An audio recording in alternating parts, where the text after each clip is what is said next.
আপোনালোকে টয়লেটৰ বাবে আবেদন কৰিছিলে নেকি? যদি আপোনালোকে চৰকাৰী শৌচালয়ৰ বাবে আবেদন কৰিছে তেন্তে ভিডিঅ'টো সম্পূৰ্ণকৈ চাওক, কিয়নো নতুনকৈ এখন লিষ্ট আহি গৈছে। এই লিষ্টটো এপ্ৰুভ হৈছে।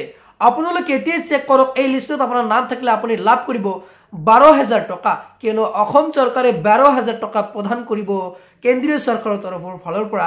আৰু এই টকা কিন্তু অসমৰ সকলো মানুহে কিন্তু লাভ কৰিব। যিসকলে আবেদন কৰিছিলে চৰকাৰী টয়লেট অৰ্থাৎ শৌচালয়ৰ বাবে আবেদন কৰিছিলে তেওঁলোকে লাভ কৰিব এই 12,000 টকা। এতিয়া আপুনি চেক কৰক লিষ্টত নাম আছে না, আপুনি এতিয়া চেক কৰক। লিষ্ট চেক কৰিবলৈ কেনেকৈ আপুনি আপোনাৰ মোবাইল ফোনত ভিজিট কৰিব, মই এতিয়া আপোনালোকক সম্পূৰ্ণ প্ৰচেছ দেখাই দি আছোঁ।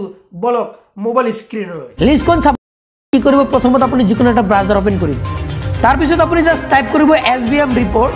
তাৰপিছত ওপৰত যিটো অপশ্যন আহিব স্বচ্ছ ভাৰত মিছন, যিটো লিংক আহিব জাষ্ট ইয়াত আপুনি ক্লিক কৰি দিব লাগিব। তাৰপিছত এনেকৈ ইণ্টাৰফেচ অপেন হ'ব। চাওক ইয়াতে SBM ফেজ 2 লিখা আছে। এতিয়া আপোনালোকে কি কৰিব, স্ক্ৰল ডাউন কৰি তলত আহিব। ডেয়াৰ ভিউয়াৰ্ছ, আপোনালোকৰ সুবিধাৰ্থে ডাইৰেক্ট লিংকটো দি ৰাখিম, তাতে ক্লিক কৰি দিলে কিন্তু ইয়াতে আহিব পাৰিব। এতিয়া এনেকৈ আহিলে তলত চাব households of phase 2 CSC reports. প্ৰথম যিটো লিখা থাকিব entry status of new households in SBM phase 2, just ইয়াতে আপুনি ক্লিক কৰি দিব লাগিব। তাৰপিছত পৰৱৰ্তী পেজটো এনেকৈ খোল খাই যাব। এতিয়া ইয়াৰ পৰা আপোনাৰ ষ্টেটৰ নাম চিলেক্ট কৰি দিব লাগিব। 4 নম্বৰত আসাম আছে। চাওক ইয়াতে 4 নম্বৰত আসাম, আপুনি আসাম সিলেক্ট কৰি দিব লাগিব। আসাম সিলেক্ট কৰাৰ পিছত তাৰপিছত ইয়াৰ পৰা আপোনাৰ ডিষ্ট্ৰিক্টৰ নাম বিচাৰি ল'ব। ইয়াতে আপুনি ডিষ্ট্ৰিক্ট পাই যাব, ডিষ্ট্ৰিক্টৰ ওপৰত ক্লিক কৰি দিব লাগিব। ডিষ্ট্ৰিক্ট সিলেক্ট কৰাৰ পিছত ব্লকৰ নাম পাই যাব, ইয়াৰ পৰা আপোনাৰ ব্লকৰ নাম সিলেক্ট কৰি দিব লাগিব।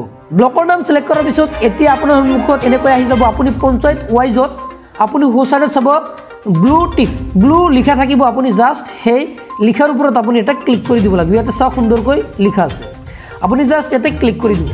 ক্লিক কৰি দিয়াৰ লগে লগে ইয়াতে কিন্তু সকলো ডিটেইলছ কিন্তু ওলাই আহিব। চাওক ইয়াতে সকলোৰে নাম আহি যাব। ইয়াতে পঞ্চায়ত নাম থাকিব, ভিলেজ নাম থাকিব, হেবিটেশ্যন নাম থাকিব, ফাদাৰ নাম থাকিব, ফেমিলি আইডি, ফাদাৰ বা হাজবেণ্ড নাম থাকিব, মোবাইল নাম্বাৰ থাকিব, জেণ্ডাৰ থাকিব, কেটেগৰী থাকিব, সাব কেটেগৰী থাকিব, ষ্টেটাছ থাকিব, এণ্টাৰ 1 এপ্ৰুভ বাই ডিষ্ট্ৰিক্ট। ইয়াতে চাওক সুন্দৰকৈ লিখা আছে। তাৰপিছত জিঅ' টেগিং ইয়াতে ডেট অফ জিঅ' টেগিং, কিমান তাৰিখত ডেট জিঅ' টেগিং হৈছে। ইয়াতে কিন্তু 2022, 23, 20 এনেকৈ থাকিব। ইয়াতে চাওক কিমান তাৰিখত জিঅ' টেগিং হৈছে, ইয়াতে কিন্তু আপুনি চাব পাৰিব।